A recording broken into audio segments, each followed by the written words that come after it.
मुझे प्रशासनिक सेवा में जाने के लिए इलाहाबाद जाना पड़ा, लेकिन इलाहाबाद जाने के लिए मेरे पास पैसे नहीं थे। तो हमारे पिताजी ने, मुझे अभी भी याद है, मैं बहुत भावुक भी हो जाता हूँ इस बात को लेकर के, कि मेरे इलाहाबाद के खर्चे के लिए 6,000 रुपये में एक भैंस बेच करके मुझे इलाहाबाद भेजा पढ़ाई करने के लिए। जो भारतीय प्रशासनिक सेवा होती है, या जो नीली और लाल बत्ती की जो चमक होती है, उसको देख करके मैं बहुत प्रभावित हुआ और मुझे लगा कि मुझे भी इसके लिए प्रयास करना चाहिए।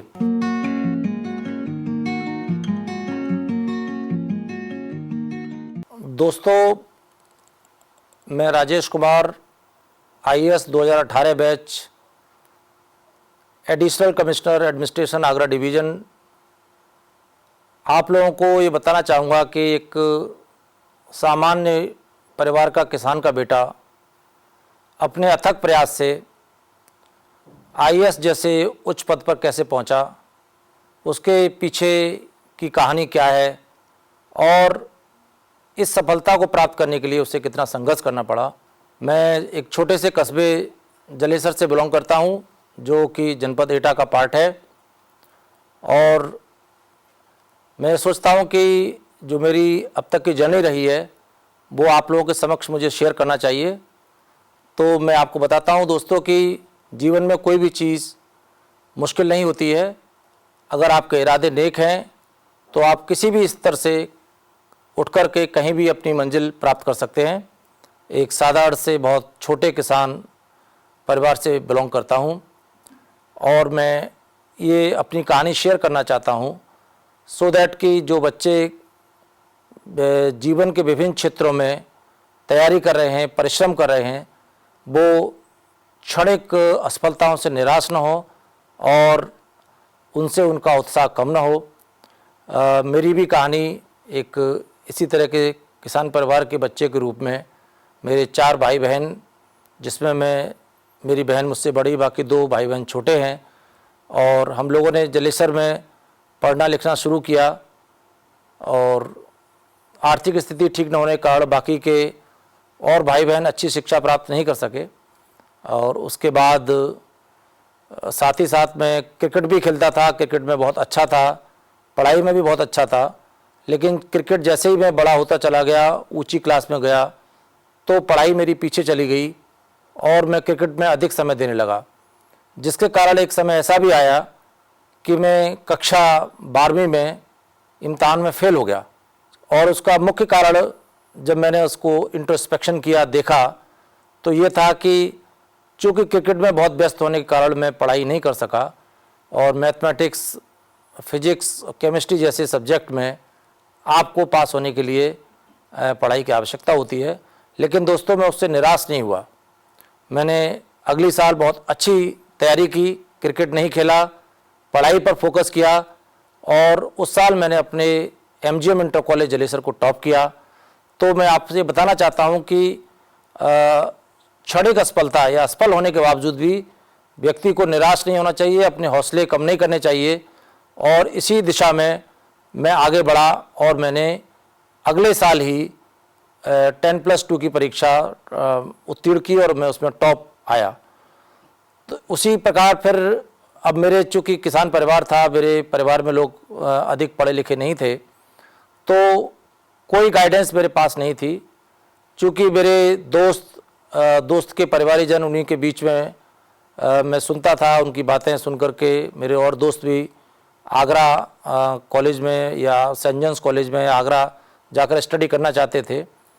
तो मैंने भी स्वयं से ही निर्णय लिया। मेरे परिवार वालों ने, किसी ने ये नहीं कहा कि भाई आप जाकर के आगरा कॉलेज में पढ़ो या कहीं और पढ़ो। उनको शिक्षा के बारे में कोई इतना ज़्यादा न तो ज्ञान था, न ही वो उसके महत्व को समझते थे। तो मैंने अपनी ही इच्छा से, अपने स्वयं के निर्णय से आगरा कॉलेज में एडमिशन लिया। अब समस्या आई वहाँ की आपकी रोज़मर्रा की ज़िंदगी, आपकी फ़ीस, आपके हॉस्टल की फ़ीस, इस सब का खर्चा कैसे पूरा हो। चूँकि परिवार आर्थिक तंगी में था, किसान परिवार था, और भी छोटे भाई बहन थे, बड़ी बहन थी, उन सबको पालन पोषण के बाद जो है इतना पैसा नहीं बचता था जो कि मेरी पढ़ाई लिखाई पे खर्च हो सके। तो अपनी पढ़ाई लिखाई को कंटिन्यू करने के लिए मैंने वहाँ होम ट्यूशन्स करना शुरू किया और अपनी शिक्षा की, अपने रहने की, अपने कपड़ों की, अपनी पढ़ाई की, मैगजीन्स की, जितनी भी जो खर्चे होते थे, मैं ट्यूशन्स के माध्यम से उसको मीट करने लगा।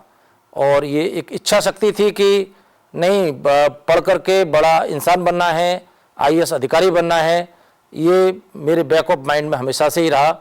और इसी प्रकार मैंने वहाँ से बीएससी की, और बीएससी करने के बाद मैंने एमएससी फिजिक्स की। और उसके बाद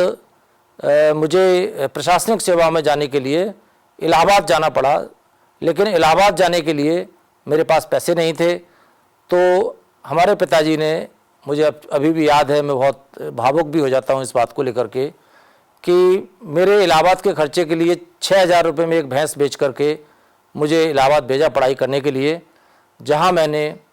पढ़ाई शुरू की, प्रतियोगिता परीक्षाओं की तैयारी शुरू की। और वहाँ पर पढ़ाई के दौरान भी मैं एक कृष्णा कोचिंग इंस्टीट्यूट में पढ़ाने भी लगा था, ताकि मेरे छोटे मोटे खर्चे वहाँ से मीट हो सकें। और उसके बाद मैंने यूपीएससी के 3 इंटरव्यू दिए, यूपीपीएससी के 3 इंटरव्यू दिए, और एसएसबी दिए मैंने कई बार, बहुत सारी परीक्षाएं दी। कई परीक्षाओं मुझे लगातार हार का सामना करना पड़ा, लेकिन उन हार से मैं कभी निराश नहीं हुआ, हताश नहीं हुआ। और मुझे अपने ऊपर ये विश्वास था कि मैं लगातार प्रयास करूँगा तो एक दिन सफलता मेरे कदम अवश्य चूमेगी। और यही हुआ कि मैं 2002 का जो एग्ज़ाम ईयर था पीसीएस का, उसमें जब मैं अपीयर हुआ तो मेरी पूरे उत्तर प्रदेश के अंदर 9वीं रैंक प्राप्त हुई और मैं एसडीएम के पद पर चयनित हुआ। तो दोस्तों, मैं ये कहना चाहता हूँ कि परिस्थितियाँ कितनी भी विषम हों, कितने भी हालात नाजुक हों, कितनी भी गंभीर स्थिति हो आपकी, लेकिन अब आपके मन के अंदर अगर दृढ़ संकल्प है और आपने ये ठान लिया है कि जीवन में हमें प्रत्येक रूप से सफलता प्राप्त करनी है, मेहनत करनी है, प्रयास करना है लगातार उसका, तो आपको जीवन में सफलता प्राप्त करने से कोई रोक नहीं सकता है। उसके बाद जब मैं अधिकारी बन गया, और अधिकारी बनने के बाद आपकी परिवार, आपकी खुद की आपके एरिया में, आपके क्षेत्र में आपकी ख्याति होती है, अखबारों में निकलता है, अच्छा लगता है, परिवार के लोगों को सम्मान प्राप्त होता है, और साथ ही साथ आर्थिक सुदृढ़ता भी बढ़ती है। और इसी दौरान जो मेरी धर्मपत्नी है वो भी प्रशासनिक सेवाओं में हैं, उन्होंने भी मेरा स्ट्रगल के दौरान में बहुत ही साथ दिया, मुझे बहुत प्रेरणा प्रदान की, बहुत इंस्पायर किया। और बहुत दूर रहकर भी जब वो शिक्षिका के रूप में काम करती थी, तो मुझे खत लिखती थी जिसमें हार से कभी घबराने के लिए नहीं मोटिवेट करती थी,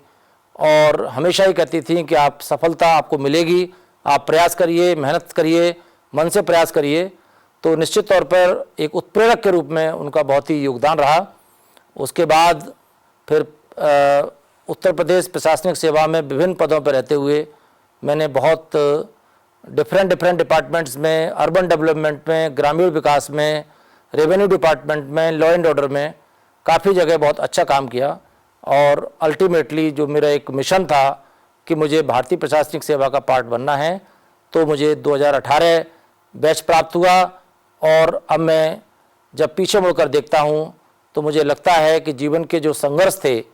जो बहुत मुश्किल दौर लगा करता था, और वो किस तरह से अनुशासन से, कठिन मेहनत से, अपने प्रयास करके मैंने उसको प्राप्त किया, एक बहुत ही सुखद अनुभूति होती है। तो मैं सभी लोगों से यही कहना चाहता हूँ कि किसी एक सफलता, किसी एक विफलता, 2 विफलता या 3 विफलताओं से व्यक्तियों का जीवन समाप्त नहीं होता है। जीवन एक बहुत खूबसूरत चीज़ होती है, और हमें विफलताओं से घबराना नहीं चाहिए, संघर्ष करना चाहिए, लगातार प्रयास करने चाहिए, अपने ऊपर विश्वास होना चाहिए, आत्मचिंतन करना चाहिए कि क्या खामियां रह गईं, क्या गलतियां रह गईं, क्यों हम अपनी मंजिल पर पहुंचने में सफल नहीं हो पा रहे हैं। अगर आप सही तरह से इंट्रोस्पेक्शन करेंगे तो निश्चित तौर पर मैं ये कह सकता हूं कि आप अपने उस डिजायर्ड गोल को प्राप्त करेंगे, और उसको प्राप्त करने में आपको कोई रोक नहीं सकता है। इसलिए जीवन में किसी भी समय, किसी भी परिस्थितियों में आपको अपना धैर्य नहीं खोना है, अपना टारगेट मिस नहीं करना है और असफलताओं के बावजूद लगातार प्रयास करने हैं, सो दैट कि आप जो आपने सपने देखे हैं, जो आपके परिवार के लोगों ने सपने देखे हैं, उन सपनों को साकार कर सकें और अपने जीवन में बुनियादी परिवर्तन ला सकें। और दोस्तों, मैं ये कहना चाहता हूँ कि शिक्षा ही एक ऐसा माध्यम है जिसके आधार पर गरीब से गरीब व्यक्ति, ग्रामीण अंचल का, शहरी अंचल का, किसी भी जगह का व्यक्ति अपने जीवन में आमूल-चूल परिवर्तन ला सकता है, अगर वो शिक्षा गुणवत्तापरक है और उस शिक्षा से व्यक्ति ने अपना उद्देश्य, अपना टारगेट सेट कर लिया है, तो निश्चित तौर पर देर सवेर उसको सफलता मिलेगी और उसके जीवन में, नॉट ओनली उसके जीवन में, उसके परिवार के जीवन में, उसके आसपास के, उसके समाज में, उसके क्षेत्र में, उसके ज़िले में, आसपास के लोगों को भी आप जो है एक सुखद अनुभूति का एहसास करा पाएंगे, उनको इंस्पायर कर पाएंगे, मोटिवेट कर पाएंगे, ताकि अधिक से अधिक लोग जो है शिक्षा प्राप्त कर अपनी मंजिल प्राप्त करें, बड़े टारगेट बनाएं। हमेशा टारगेट बड़े होने चाहिए। मैं अभी ये सोचता हूँ कि मेरे दोस्त कुछ मुझे कहते हैं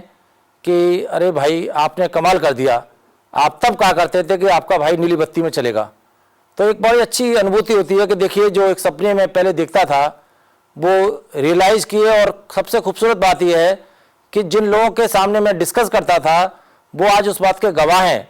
और उस बात को वो अप्रूव करते हैं कि नहीं, देखिए आप जो है उस वक्त कहा करते थे कि आपका भाई नीली बत्ती गाड़ी में आएगा। तो ये अपनी जो अभिव्यक्तियां हैं, अपने दोस्तों के साथ उनको शेयर भी करना चाहिए, लेकिन ज़िंदगी में सार यही है कि जो कठिन परिश्रम, अनुशासन और लगातार अपने उद्देश्य के प्रति सजग रहना, जागरूक रहना, ये बहुत आवश्यक है। उसके बिना व्यक्ति को सफलता प्राप्त नहीं होती है। तो साथियों, मेरा यही आप सब लोगों से आह्वान है, सभी आप लोगों से अनुरोध है कि जीवन में असफलताओं, विफलताओं से कभी निराश न हो और लगातार अपने ऊपर भरोसा कर, अपनी खामियों पर गौर कर, अपने व्यक्तित्व के बारे में आत्मचिंतन कर, अच्छी तरह से प्रयास करेंगे तो सफलता निश्चित तौर पर आपके कदम चूमेगी। एक बात मुझे बहुत परेशान करती है, जब मैं सोशल मीडिया या अखबार के माध्यम से देखता हूँ कि बच्चे इंजीनियरिंग की तैयारी कर रहे हैं, नीट की तैयारी कर रहे हैं या किसी कॉम्पिटिटिव एग्ज़ाम में उनको असफलता मिलती है, तो अक्सर कर ये दुखद खबर सुनने को मिलती है कि फ़ला बच्चे ने सुसाइड कर लिया, फ़ला बच्चे ने कोई हादसे का शिकार हो गया। तो एक पेरेंट के तौर पर, चूँकि मैं खुद भी 2 बच्चों का बाप हूँ, मुझे बेहद ही सदमा लगता है इस बात से और बहुत दुख होता है कि छोटे छोटे बच्चे या कॉम्पिटिटिव तैयारी करने वाले बच्चे इस तरह की परिस्थितियों के शिकार हो रहे हैं। और इन सब चीज़ों से किस तरह से निजात मिले, समाज के लोग बच्चों को कैसे इस बारे में जागरूक करें, अवेयर करें, शिक्षण संस्थान कैसे जागरूक करें, इसी क्रम में मैं इसी वेदना के साथ इसके आपको अपनी एक कहानी, अपनी जीवन की जो कहानी है या मेरे जो जीवन की शुरुआत है, उसके बारे में आप लोगों को बताना चाहता हूँ, जिससे कि आप निश्चित तौर पर इंस्पायर होंगे, मोटिवेट होंगे और आपको लगेगा कि क्षणिक असफलता से जीवन समाप्त नहीं होता है। अगर हम गंभीर प्रयास करें और हम ये सोचें कि किसी एक पर्टिकुलर चीज़ में अगर हमें सफलता हासिल नहीं हुई तो इसी से हमारी राहें और मंजिलें नहीं रुकती हैं। हमें अपने सतत प्रयास से इसको आगे ले जा सकते हैं। बहुत खुशी हो रही है कि मुझे इस कार्यक्रम को मैं आमंत्रित करने के लिए राहुल जैन reviewadda.com ने आमंत्रित किया, मैं उनका बहुत बहुत आभार व्यक्त करता हूं। साथ ही एमिटी यूनिवर्सिटी गुड़गांव का भी मैं बहुत शुक्रगुजार हूं कि उन्होंने मुझे इस प्लेटफॉर्म पर आने का अवसर प्रदान किया, जहां से मैं आप लोगों के बीच अपनी बातों को रख पाया। बहुत बहुत धन्यवाद। Thank you so much.